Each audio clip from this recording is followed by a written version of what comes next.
Assalamu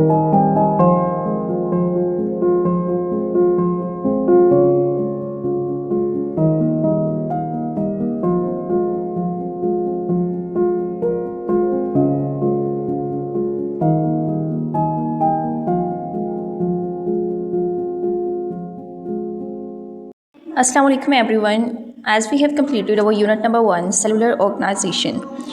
Today we will recall our unit number 1, that what was a cellular organization, and today we will also recall about the cellular organelles and all about similarities and differences between animal cell and a plant cell.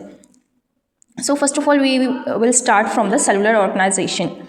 Dear student, we started that cellular organization is the arrangement of cells forming tissues, organs and organ systems. It means that कि cellular organization जो है ये cells की arrangement होती है क्या चीज़ बनाने के लिए, tissues बनाने के लिए, organs बनाने के लिए और organ systems बनाने के लिए. यस, सेलुलर ऑर्गेनाइजेशन के बाद हमने ब्रीफली डिस्कस किया था सेल को, that what is cell. Actually cell is the basic structural and functional unit of life that performs all the vital functions of our body, and cells are the building blocks of all living organisms. हमारी body जो है वो छोटे छोटे cell से मिलकर बनी हुई होती है. इसके अलावा हमने क्या चीज़ देखी थी, the word cell was derived from a Latin word cella which means small room.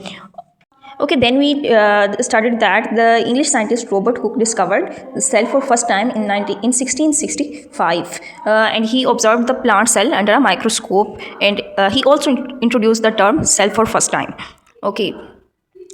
फिर इसके साथ ही हमने क्या चीज़ देखी थी, structure of animal and plant cell के. एनिमल सेल्स जो होते हैं दे हैव इरेगुलर और round shape, while plant cells have a fixed and rectangular shape. और इसके अलावा प्लांट सेल के अंदर क्लोरोप्लास्ट पाए जाते हैं, जबकि एनिमल सेल के अंदर क्लोरोप्लास्ट नहीं पाए जाते. फिर इसके साथ साथ हमने यूनिसेलुलर और मल्टीसेलुलर ऑर्गेनिज्म का डिफरेंस भी देखा था कि यूनिसेलुलर ऑर्गेनिज्म्स जो होते हैं वो सिर्फ सिंगल सेल्स से मिलकर बने हुए होते हैं. इट मीन्स कि single type of cells made the unicellular organisms, and multicellular organisms are made up of many different types of cells. अच्छा, इसके बाद हमने डिफरेंट सेल ऑर्गेनेलिस को डिस्कस किया था कि cell organelles are the sub units of the cell. Cell के अंदर और छोटे छोटे सब यूनिट्स पाए जाते हैं जिन्हें क्या नेम दिया जाता है, सेल ऑर्गेनेलिस का नेम दिया जाता है. जिनके अंदर सेल ऑर्गेनेलिस में हमने सेल वॉल को पढ़ा, फिर सेल मेम्ब्रेन को देखा, फिर cytoplasm, nucleus, vacuole, mitochondria, chloroplast, Golgi apparatus. ये डिफरेंट सेल और ऑर्गेनेलिस होती हैं जो कि किसी भी प्लांट या एनिमल सेल के अंदर पाई जाती हैं. अच्छा, अगर हम सबसे पहले सेल वॉल की बात कर लें, या सेल वॉल अब क्या होती है. Cell wall is the outermost covering of a plant cell. Plant cell के अंदर जो आउटर मोस्ट कवरिंग होती है उसे हम क्या कहते हैं, सेल वॉल कहते हैं. And it is just present in plant cell, not in animal cell, and it provides strength और support and protection to the plant cell. And it is also composed of a strong and hard material that is known as cellulose. अगर हम cell membrane की बात करें इसी तरह से, तो सेल मेम्ब्रेन जो है सेकंड पे आउटर मोस्ट कवरिंग आ जाती है कि बाहर सेल वॉल आ गई और उसके अंदर सेकंड नंबर पे जो कवरिंग होती है वो किसकी होती है, सेल मेम्ब्रेन की. लेकिन प्लांट सेल के अंदर आउटर मोस्ट बाउंड्री जो है वो सेल वॉल होती है, जबकि एनिमल सेल के अंदर outermost covering cell membrane होती है. क्योंकि एनिमल सेल के अंदर सेल वॉल एग्जिस्ट नहीं करती.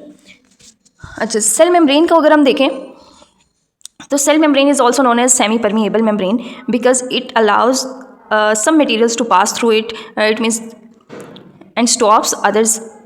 It means it. और इसी तरह से अगर हम सेलुलर ऑर्गेनाइजेशन की बात करें तो in a multicellular organism the whole body is working in a coordinated manner to perform the different functions of the body, and there is a complete cellular organization in an organism that starts from a single unit that is known as a cell, and a group of similar cells join together to perform similar functions as a tissue. It means कि cells मिलते हैं तो क्या बना देते हैं, tissues बना देते हैं, और similar cells मिलकर tissue बनाते हैं. इसी तरह से different tissues मिलकर इकट्ठे वर्क करते हैं. Different tissues work together to form organs. Tissues मिलकर organs बनाते हैं. Different organs work together to form an organ system, and then different organ system coordinate with each other to form a whole organism. ये properly एक क्या होती है, cellular organisation होती है. तो इस पूरे चैप्टर में हमने सेल के बारे में पढ़ा कि cell is the basic unit of life, and then organization जो है उसको हमने सेलुलर ऑर्गेनाइजेशन को कम्प्लीटली डिस्कस किया. सेल्स को, टिश्यूज़ को, ऑर्गन सिस्टम को. प्लांट्स के अंदर कौन कौन से ऑर्गन सिस्टम्स पाए जाते हैं, plant organ system, it means कि रूट सिस्टम, शूट सिस्टम. तो ये प्रॉपरली हमने इस चैप्टर में डिस्कस किया था.